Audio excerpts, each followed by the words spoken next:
Sinasalamin ng mga pambansang kasuotan ng isang bansa ang kanilang kultura. Isang halimbawa na po rito ay ang Barot Saya ng Pilipinas na sumisimbolo sa mga kultura na nakuha mula sa ating mga mananakop. Kung ano naman ang pinagmamalaki ng Pilipinas, meron din naman po ang ibang bansa. Kung ano-ano ito, narito po ang report ni Dina Pag-ibita. Bukod sa wika at pagkain, ang bawat lugar sa buong mundo ay may kanya-kanyang natatanging kultura. Kulturang hindi mananakaw ng sinuman. Isa na dito ang uri ng kasuotan na natatangi sa bawat lugar sa mundo. Sa Pilipinas, turing ang baro at saya bilang ating pambansang kasuotan.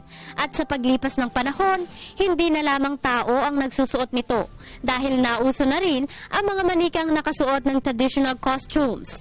Tulad na lamang ng pagpapamala sa National Textile Museum sa Kuala Lumpur, Malaysia ng koleksyon ng mga manika o ethnic dolls. Dito pinatunayan ang galing at natatanging tradisyon ng iba't ibang ethnic groups sa iba't ibang bansa tulad na lamang ng Japan, New Zealand at Spain. Layon din ang nasabing palabas na mahikayat ang mas malaking bilang ng tao na pumunta sa museo kasabay ng pagkatutong pahalagahan ang mayamang kasaysayan at kultura ng bawat bansa. Sa pamamagitan kasi ng costume dolls na ipapakita ang positibong kaibahan, yaman at halaga ng bawat komunidad o pamayanan.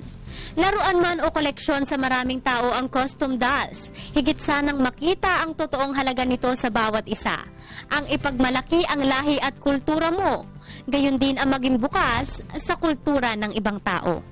Para sa Telebisyon ng Bayan, ako si